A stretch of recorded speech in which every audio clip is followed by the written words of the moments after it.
Hi, good evening to all of you. Jai Hind. I welcome you to this session. This is Chandramouli in front of you, and we have started this prime time. The main purpose of prime time is to maybe apprise you with the editorials that are there into the newspapers and that are very important for this examination.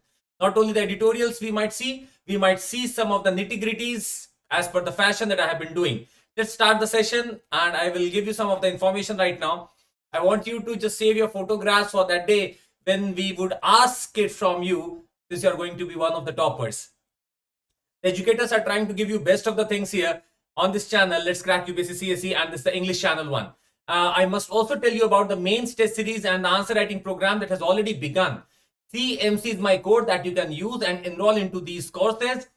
Mains answer writing is something that you will have to do very seriously. I'm also running a special class free for everyone, and that is going to be on my, if you follow me, you'll get all the details about it. Tomorrow or day after tomorrow, we have a session on this. So this test series, you can register for CMC code. Optional test series has already started, and you must understand that in these test series, what we are trying is the top educators are trying to have their hand into it, and they are going to assess, evaluate, and give you a lot of feedback. CMC is my code, and you can enroll for this also. Today we had a combat, and I am sure that many of you would have given this. If not, wait for next Sunday when again we are going to have a combat for you. Why us? Why Unacademy? I think best range of educators are already here. Unlimited views that you get, dedicated doubt solving sessions, and yes, you are going to become one of the toppers. Hence, you must choose. Mains mentorship program that is already started, and you just have to enroll for it. So the course have already started from our end. Hope you register it soon. And this iconic subscription that you have, in this iconic subscription, you will get 1:1 live mentorship, mains questions, a practice, study plan, and open house with educators. And CMC is my code if you need my mentorship support. This is my Telegram channel. I hope you would subscribe to this so that you can be updated. Starting with a very positive idea, and that is, I used to say this each day. Today also I have the same feeling, and that is, if you gain a lot of wisdom, you must be choosing silence. And if you get a lot of powerful, or you become a lot of powerful, you must choose to forgive others. And it is said as Jnane Maunam Kshama Shaktau. Kshama, that is the forgiveness that you must have, the power when you gain a lot of power, and when you are silent, that means you have really attained the wisdom that you were looking for. Let's begin the session. The first editorial that I found very important was from the Hindu Business Line. And of course, this is important in the sense that we are talking about wetlands. The topic was many virtues of wetlands, but I'm not going into write my theme as wetland. My theme remains climate change. Now, please understand, I have to choose a broader theme. Under that broader theme, I'll request you to do one thing. Please keep a sheet with you always when you do the sessions. You attend the session and write down the theme here. Plus, make some boxes for facts and keywords. Facts and keywords as and what I'll give you. So the theme is going to be climate change, and this we will see again and again as per the editorials. According to this theme of climate change, I have to assess the wetlands. Let's start with this. The wetlands, as we all can understand what all it can be, I found that there were certain keywords that were so important in this editorial. The first was wetland as a powerful climate change response. A very important keyword that I found is climate change responsive agent. Climate change responsive agent could be your wetland. That means if the climate change is happening, a response to it can be in the form of the wetlands and the conservation of it. So I give you the first keyword, and that is wetland as climate change responsive agent. And that will be very simple for you to understand, as when the climate change is going to happen, these are going to be the defense system of ours against the climate change. I also found out that these are actually having significant values to us. For example, the second keyword that I found from this editorial is, it's not only a powerful climate change response, but also it provides assistance against climate change. It shall provide assistance against climate change. So it can be a response, also it can be an assistance. So at both the ends, we are looking for it. Once the climate change is happening, it can have a setback of the response. The second is at the very prima facie, it could be the assistance of it. The third keyword that I got from this editorial was really a good one. It said that it could be a reductor of disaster factor. Now, that is something that you must tell to the examiner also. Now, reductor of disaster factor is, we can understand that the climate change is bound to bring about a lot of disasters. Yes, in the sense that the IPCC report already says that maybe all such atmospheric oceanic events are bound to increase in their frequency and even intensity.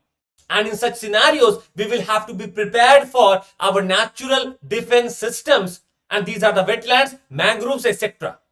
So in the light of climate change and the disasters as their consequences, we have to look for what can be our first line of defense. And really we found that these wetlands could be reductor of disaster factor. If the disaster is going to happen with some factor, these wetlands could act as a reductor of it. These are something or some words that I found very interestingly used in this editorial. Often if you get a question on wetland, I'm really sure that you could write a lot of questions, a lot of answers on this. But certainly you are not going to write as assistance, as climate change responsive agent. That is I'm sure of. I have seen n number of copies by this date, and I would say that none of us are capable to write such beautiful words, because we are in our own world and we write what we need to write, what we want to write. The demand of the question has been changing. The examiner has been broadening its horizon, and it is you who have to learn few words now. These keywords can summarize it all. When you write reductor of disaster factor, it hits the examiner that yes, something serious you're talking about. Now, a very common thing is sequester of carbon. This easily you can understand. If the wetlands are to be there, these wetlands are what? If I must tell you, take some of your time, you already know this. Wetlands are nothing but it's a transitional zone. It's a transitional zone between terrestrial and the aquatic ecosystem. It can be best called as ecotone. And these are such transitional entities that allow for an edge effect. Now please mind my words seriously. When I say edge effect, it has to mean that whatever species that you were planning to have in that area gets a boost up. Maybe population wise, maybe diversity wise, maybe the genetic mix wise. And these transitional zones show us an edge effect. So these transition zones are not only important for us, but these are also important for the biodiversity. As the better these zones are, the better biodiversity, the better provisions these would have.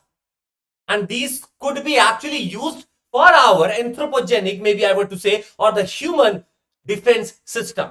Now, it is said that it's a transitional between terrestrial and aquatic ecosystem where the water table is usually at or near the surface of the land.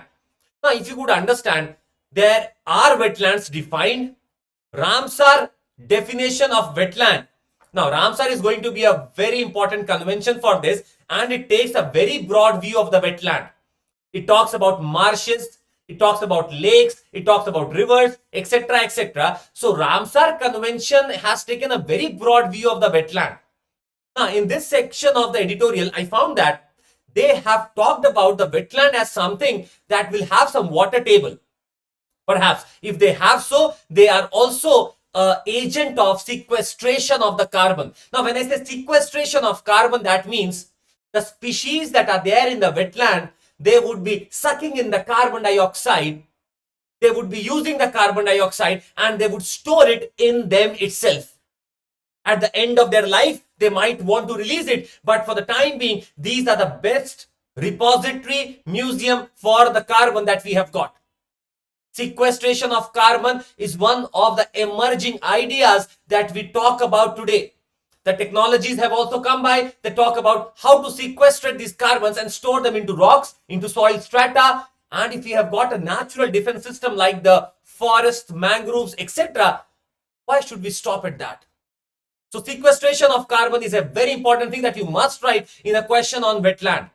Moving ahead, I give you a keyword that is called as power of peatland. Now, we might have discussed this in some other sessions also. Peatland has been really very concerning, I would say, news for all these days, last 1.5 years. Peatland is that area that is actually having the peaty soil, acidic soil, lot of moisture, lot of rainfall, and hence these can have lot of species so that they can try to hold up the carbon dioxide. So the power of peatland is the keyword that I'm giving you, and I'm giving you with a fact. The fact is for you to remember easily. Easily remembrance you can have from here. They account for just 3% of the world's land, but store twice as much carbon as forests. Now, this is something amazing.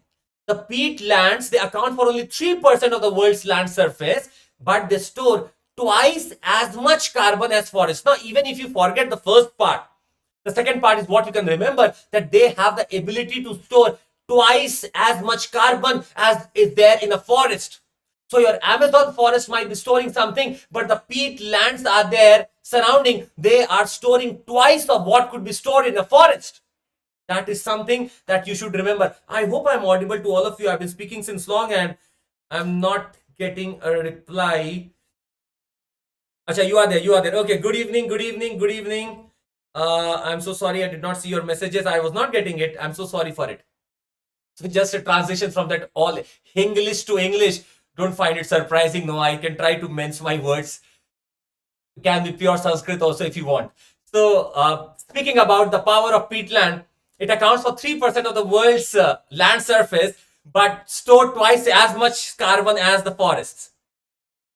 Now, we all know that this is for the main thing that I'm speaking about. Now, wetlands as a question when it comes, no, it looks very handy for everyone. Like everyone can approach this question, but everyone is not prepared with the keyword, is not prepared with the facts. If you have it with you, for example, as a responsive agent, assistance, sequestration, power of peatland, you are going to get those extra marks that he or she may not be able to get. Moving ahead, we all know that the species, the migratory birds, they love these places for the reason that it can be called as a place where the biodiversity has been flourishing. The migratory birds look for these species to eat since they are hungry. So they are migrating over some places and they take a stop there. So these wetlands also act as a migratory bird stop and hence also referred to as the paradise stay for the birds. It's like a resort for them. It's a paradise stay for them, the paradise stay for the birds. Last but not the least, a keyword that I have developed and used many a times, it's called as the niche development. Niche development. Please understand, it's a keyword that any one of you can use anywhere if taken with responsibility. Niche development means what? Please understand very clearly. Niche means a unique functional role attributed to some entity. Wetlands, wherever they are, they have got some functions. And if we can capitalize or leverage the functions that they could perform or they are performing, kudos to you. You have just revived your economy. You have just boosted your tourism and whatnot. So good evening again, everyone. Niche development is what I'm talking about in the sense that if they are present someplace, they are going to develop that area as a unique functional role of them. For example, tourism, for example, biodiversity, for example, the local, I would say, habitat development. And once you develop these, you are having a repercussion, you are having a positive externality spreading in all the directions.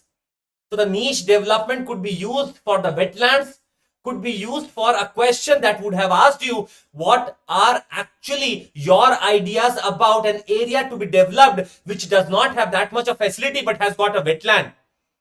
You could remember a question that came once, Rajasthan's western block could be developed by what? Give your views. Come on, that is going to be the niche development. What products do come there? You have Jowar Bajar Ragi, just put up the food processing sector there. All is in your head. You just have to use it. Niche development is one of the command words that has been so powerful to me. I would want to give it for the wetlands also and use it. These were about the keywords. Now, I found out, I managed some facts also from this editorial, and it was certainly a good one. It said that according to Global Wetland Outlook by the Ramsar Convention. Now, the Ramsar Convention is going to be an only international convention that takes this wetland very seriously. And it is actually talking about that the Global Wetland Outlook says that one of the world's most economically valuable ecosystems and regulators of the global climate and disappearing 3 times faster than forests. Now, you got 2 facts by this time. One is they store how agriculture affected. Okay, I'll let you know. Just allow me a few minutes.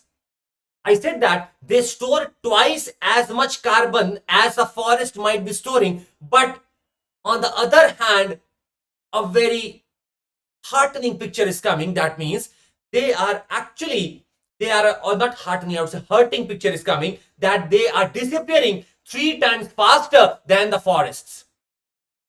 They have their positive value in them, but then they are being lost 3 times faster than the forests. So while the time the Amazons are being cut down, these would have been even vanished. This is something that you must write down as your introduction to the wetland question. If the question is, I'll just give you a hint about the introduction also. Let's see another keyword. It is said that wetlands of at least 2.25 hectare in size make up 4.86% of the country's geographical area. Now, this is to mean that I'm taking up the wetlands of inland and even the coastal areas. Inland and the coastal areas. You must understand the wetlands are there even inland and at the coastal areas also. Perhaps the area of the coastal areas are going to be very wide, but when it comes to number, the inland wetlands are much more as compared to the coastal wetlands. But the question is, the large wetlands, maybe around 2.25 hectare in size, they are making up 4.86, a bit less than 5% of the country's geographical area. That is something very interesting. We cannot afford to lose this important area of 5% or less than 5%. This is what should be there in your head when you write an answer. Now, moving ahead, I must also talk about what have we done. Internationally, there is Ramsar Convention that you can talk about. But even nationally, we have done a lot of things. For example, statutory protection has already been provided. The wetlands are regulated under the Wetlands Conservation Management Rules 2017. Now, the people out there who are going to write mains or even you are preparing for prelims, just take it easily. You don't have to remember the mid-words. Just remember Wetlands Rules 2017. That is all that you have to remember. It had a 2010 version also, but it got amended. But one thing is very interesting that has happened is the previous rules, they talked about central authority over the wetlands. But the 2017 rules are good in the sense that they give state level bodies and they want the state level bodies to perform because it is in their state that they have got the wetland. Earlier, the national body was trying to impose their decision, but the state authority is now having all such control over the wetland. So a better trickle down must happen. The steps that have been taken. Let's move ahead and talk about something else. It also said that Ministry of Environment, Forest and Climate Change supports the implementation of management action plans for over 250 wetlands under schemes such as National Plan for Conservation of Aquatic Ecosystems, Mangroves, Coral Reefs, and Integrated Development of Wildlife Habitat. So, there's already a plan for the management of 250 wetlands. And there's a national plan that is already going on. So, nationally, yes, we are doing a lot of things. We are also trying to put up our wetlands into the Ramsar sites so that they could be internationally monitored. And I must say, the last thing that comes to my mind is an integrative approach so that there is no regrets option. This could be my concluding lines, that there must be an integrative approach. When I say integrative, that means that I have to keep on my development pace, but I have to bring about my wetland conservation at par with the development, and that has to mean that there must be no regrets option. There could be many alternatives, but each one is associated with some regret. I want a no regret option with me for this environment and for this whole plan of things. That would be my idea. And to answer Kshitij, how agriculture affected. Now, okay, so agriculture is not affected in the sense. What I was trying to tell you is we can try to do some niche development using agricultural products. The wetlands are also the area of the paddy field. The rice, when you sow them, you all flood the field. And they can also be used, leveraged for the fishing, aquaculture, plus your agriculture. So maybe there is a chance to get an integrative approach here itself. That is what I was stating. And I use niche development for the sense that if you have to develop some area, bring about this concept of niche development. What is so special about your area? One district, one product is on that line. What is so special about your area that you must be promoting it? That is my idea. I hope you got the point. Now, coming to the introduction, I must tell you few things here. Suppose you get a question, although I'll be discussing this in the answer writing program that I'm starting. I would want you to understand introduction is something that makes your examiner bound to you. It's the first communication between you and the examiner. It has to be very strong. You cannot just maybe start it informally. You will have to start with something that must be trying to gain his trust or her trust that you are someone who has prepared well. Hence, I come to you with these things. If you have written that concerning maybe a clarion call is being sent via the fact that the wetlands that store twice the carbon as the forest are being lost with thrice the speed. Imagine, this is going to make an impact on the examiner, and this impactful statement you can use anywhere wherever the question is on wetland. I would want you to prepare such introductions for a theme. When it comes to climate change, you could have used it. The climate change could be seen in the sense that the entities that store twice as much carbon are being lost at 3 times faster pace. That is the evidence of climate change. What else do we need now? Did you get my point? Did you get my point? I'm not getting any answer again. Did you get my point? Did you get my point?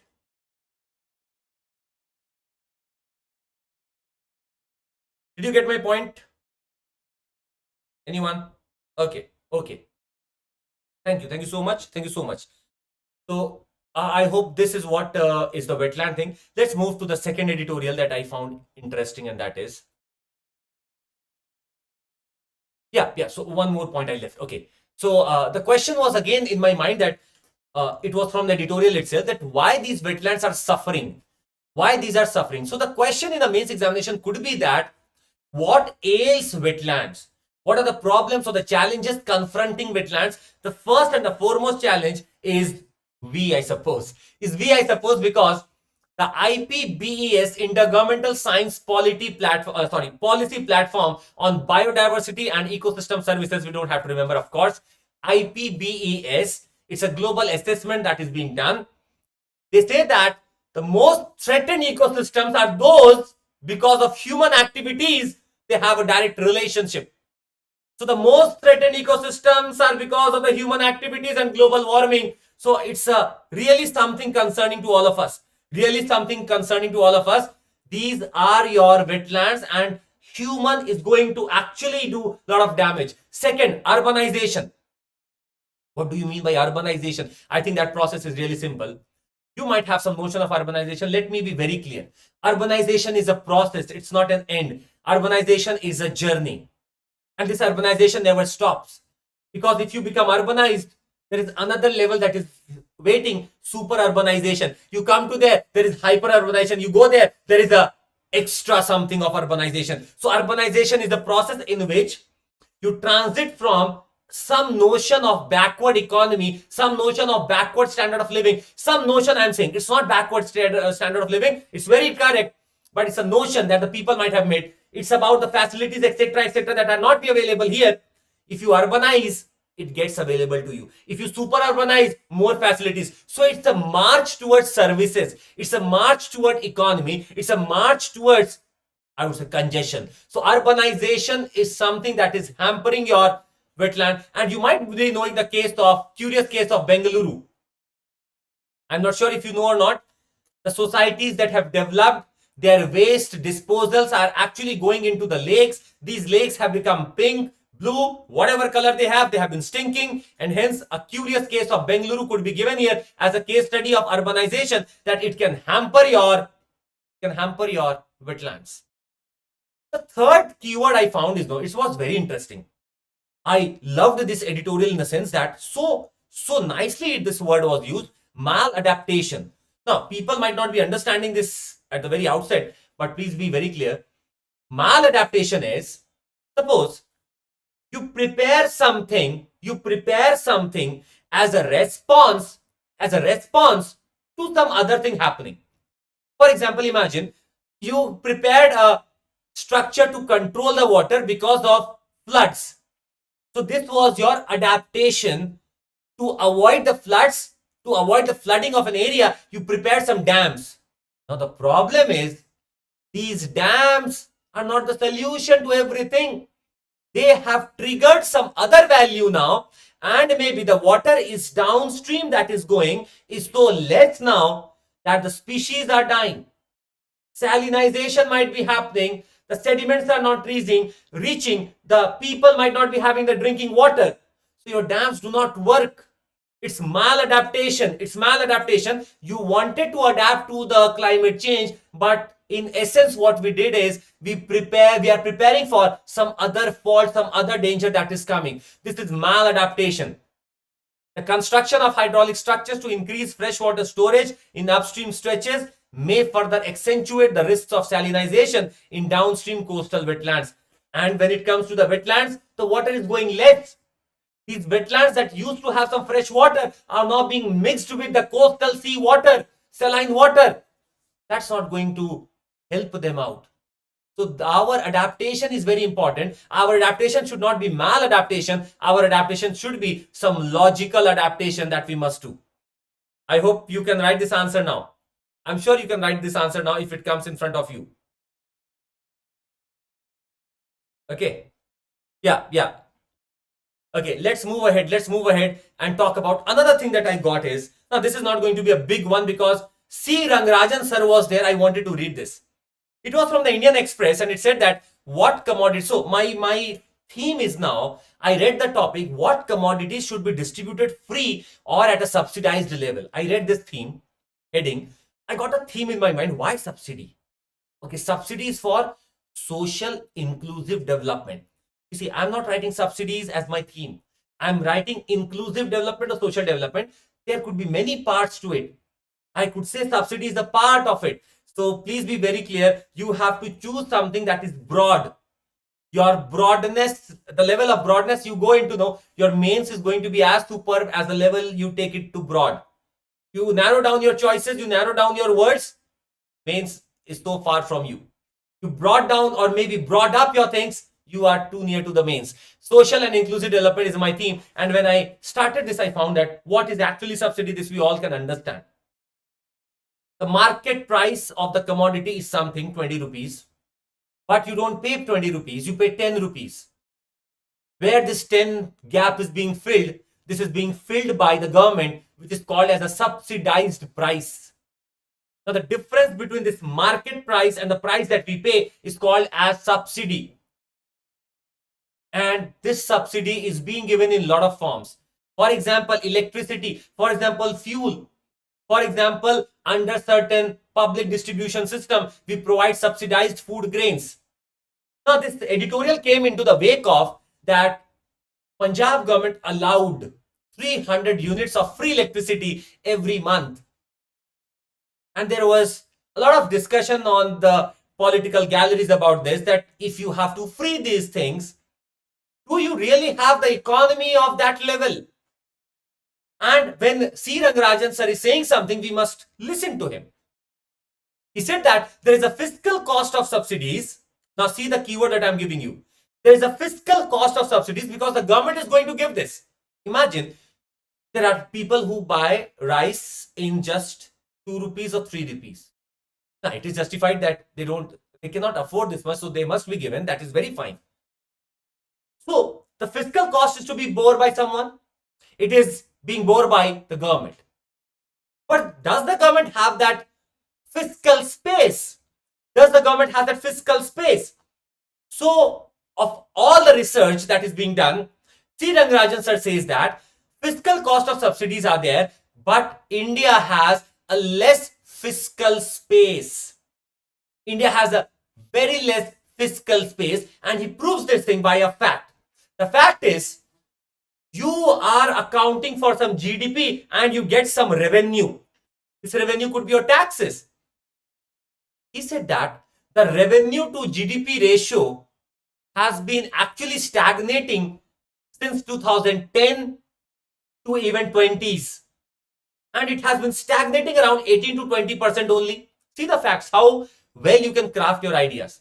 So when the revenues to your GDP ratio, that means of all this GDP, revenue constituent is only 18 to 20%.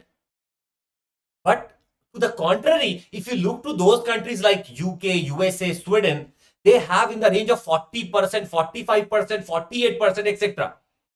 Even Brazil as an emerging market has 30% and above. So if you don't have that much of revenue with you, it is bound to say that you are going to do some expenditure which is more than what you are accruing, and that will increase your fiscal deficit.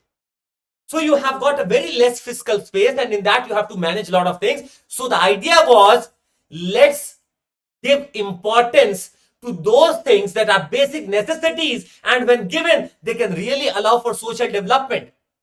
Food is something that you cannot take from anyone. Water is something that you cannot take from anyone. You provide subsidies on that, there is no problem, because we have been doing this. The food subsidy, I must tell you, amounts to rupees 2.06 lakh crore. You don't have to remember at all. But this is around 2% of the GDP, and it was in 2018-19. I must tell you, it's around 2.5% the last year. 2.5% of the GDP we have given as food subsidy. Now that is totally justified, because we cannot let people starve in hunger. Maybe our humanity cannot allow that, our ethos cannot allow this, that is very sure. So 2.5% still is not something that concerns us. But the problem is, you are trying to put subsidy everywhere. Water, electricity, etc., etc. And when you do so, when you make things available for free or subsidized, they lose their value. And when they lose their value, they are not being taken care of. And when they are not being taken care of, they are being wasted. It starts a vicious cycle of, you give subsidy, the things being wasted now. Delhi government did this experiment in Delhi. Maybe the bills are not coming of electricity, but you can understand, if you have to consume 300, even if you are not doing so, you had only 100 kilowatt, but now you have 300 units, imagine, you would still be using it. Increases our, maybe our zeal to use the energy, increases your marketing principles, and increases the waste. That is something C. Rangarajan sir talks about, that let's focus on those things that are really at the foundation of the human necessities, not electricity. This is what his idea. Second is, let's properly target the beneficiaries using the technology. So I would use this word many times, that is leveraging. Leveraging means using it well, applying it well. So leveraging technology is something that can be done to target. Now the problem is, when you give electricity units free of cost, it's not a target. You have given it bluntly to anyone. I'm sorry for the people who might be hearing from that state. I'm really sorry. I'm not against anything, but I'm just speaking of logical here. The logic speaks that you must target something. And for targeting, you must try to use some technology to find out the real beneficiaries. You cannot try to give the benefits to those who would really want to afford it, who have been affording it and can afford it. Why to give the subsidies to them? This is something that you must speak of. And this editorial also caught my eye with one more thing that came by, and that is regulation body. C. Rangarajan sir says that there must be a regulation body. Now, subsidies being not, no body regulates subsidy. It's in the hand of the government. If the government is controlling the money flow, perhaps no one is there to stop it. The freebies, etc., whatever subsidies that are being given, they can be at the disadvantage of our fiscal space. It is only going to increase the fiscal deficit and nothing else. So a regulation body must be there that must establish a efficient procurement and public distribution system, that must manage the procurement and the distribution. And it must regulate. You cannot just go on and give subsidy anywhere. There must be a body. There must be something that you should discuss. If the body approves, then go for it. If does not approve, leave it alone. But there must be a regulation body that can be in the form of a public procurement and distribution system. It can be done. Now, this is something that came by. I hope you might have got some points out of it. This was very important one for the subsidy thing. The idea was, let's target those. The first idea was, let's target those who really need it. And this would only come when you understand what is there at the base of this triangle. This can come via technology. This can come via technology. So this was first of the ideas that I wanted to give you. Fine. WTO's idea of subsidy being a source of trade distortion. Yeah, so WTO actually allows some sort of subsidy, but surely restricts some other form of the subsidy that is going to distort the market or distort the international trade. That is really something we must read this when this WTO editorial will come. We'll discuss that also. Don't worry. Okay. Now let's move on to the third one that I found out very important, and that was about China. So I could not stop myself. Hindustan Times talks about tackling China's infra buildup along LAC, and of all the write-up that was written there, I could find only few points that I should have taken. The first point is, this is something that you should use in your IR, and that is number one, the keywords. Your theme is going to be India-China. The theme is India-China. Please write down the theme as India-China. And the keywords that I want to give you is strengthening the deterrent posture. Strengthening the deterrent posture. Now, that is to mean something via your policies, via your Quad groupings, via your AUKUS, via your any such policy or any such thing that you do, you can show to the China as a country that, see, we are actually trying to be having a different posture towards you now, to be in your limits. So that is a deterrent posture that you are giving. Plus, this deterrent posture can also be coming by via the missile systems, via the weapon systems that you purchase, via the indigenous technologies that you have been bringing about. So my whole idea of QC, I told you one day, no, these keywords can summarize it all. My deterrent posture is such a broad keyword that it can actually summarize it all. Talk about missile, you talk about your economy, you talk about your groupings, it can summarize it all. So something that you must talk here is deterrent posture. That can be your weapons. That can be your dealing with your ASEAN. Can be, of course, it can be dealing with your Quad. It can be dealing with your nuclear doctrine. I hope that you got the point. Now, the second keyword I got is tactical thinking. Tactical thinking. Now, that is to mean that you don't have to worry about such a system that 1 or 2 years have to be just passed off. You should work on some military strategy that is there for times to come. Now, if you have to be strong towards China, you have to admit the fact that your position is such geographically that you would want your air system to come up or the role of Indian Air Force to be increased. So your long-term military strategy should be to avoid, maybe not to avoid, I would say to actually make or to pursue your IAF to be doing a lot of things there, activities there. So the command of IAF must be foremost here, and maybe then we can use the second factor, and that is leveraging the Indian Ocean. You see, China has always been having a posture in the Indian Ocean against India. And if you have got a great naval force with you, you can try to leverage Indian Ocean, the countries in it, against China. Now, Sri Lanka is now ridden off of China, and it is you who control the things. Maybe I'm seeing the future. China would be under your control for some years, definitely. Then some other party would come. Again, the China shift would be there. But for another 5 to 6 or 7 years, I feel it is going to have a posture towards India. Maldives, somewhat towards India. And if you have the whole African thing here towards India, because of the BIMSTEC initiatives and because of the IORC or IORA, that is your Indian Ocean Rim Association. Because of this, you can try to leverage the Indian Ocean and you can use your naval forces to prove your might there.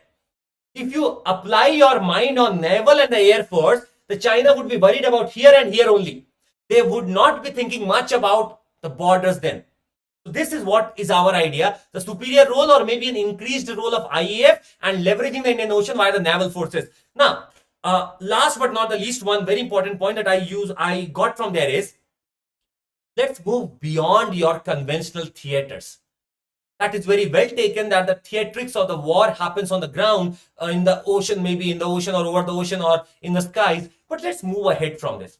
If China is trying to have a posture against you, let's move 2 steps ahead and make some theaters that are non-conventional or beyond conventional. Let's take up the cyber thing with them. Let's take up the space thing with them. Let's take up the nano thing with them. So this is beyond the conventional thing. Let's think out of box now, go beyond conventional, and it is only then that we can try to have a deterrent posture against China. That would be all from my side. This is Chandramouli reporting from Unacademy. Let's crack UPSC CSE English. I hope you have written down the points. Okay, done. So I found 3 editorials. Let's see. The frequency would be, I think, alternate wise only. A lot of things are going on, so I'll keep up the these things in alternate wise. But yes, I'll do this now. Dose of notes already started. I think ponder over articles already started. A lot of things now coming by, so I cannot just remember whatever things we are doing. But yes, I have a most probable series right now at 11. I think you will attend it. And plus combo is 5655. You apply the code of CMC, you get in 5090. So anyone interested to have a mentorship support, CMC is present. Okay. Now this is the first class, Prabhasji. 7241. Iconic combo is 6517 is the second. Okay, so plus is 4766. You apply the code of CMC, you get 4289. Iconic is 56518. You apply the code of CMC, 5866 is what you will get then. Okay. And geography optional if you have, I'll be waiting. 2520, apply the code of CMC, it becomes 2268. And you can start with 0% EMI, no processing fee, etc. Flexible tenures would be there. Approval would be in 2 hours. Current affairs test series weekly is running via Pathfinder. You can see every Saturday we have it. You can enroll into these test series using the code of CMC. And the Articulate magazine is already out in the market. You can go for it. The optional carnival has already been launched. Geography, history, sociology, everything is there. And the batches, new batches are starting from June 22nd. Okay. So that would be all from my side. Thank you so much. These are, so these would be not today's editorial. What I'm taking is a range. I'll cover from January 2022 and I'll move ahead. Suppose in few days I finish this this whole year's whatever date we are. If suppose we finish these parts of editorial, then we go back to January. I'll trace back to 2021 also, so that by the time you give your mains also, you have good range. And expected questions of mains, we are starting on the special class. I would be waiting for you there. Okay, dedicated doubt solving sessions are already there on this Unacademy platform now. That would be all from my side. Thank you so much. Take care. Jai Hind. I hope you all are. Thanks sir. ऐसे session लिया करो, ऐसे ही session तो लेते हैं.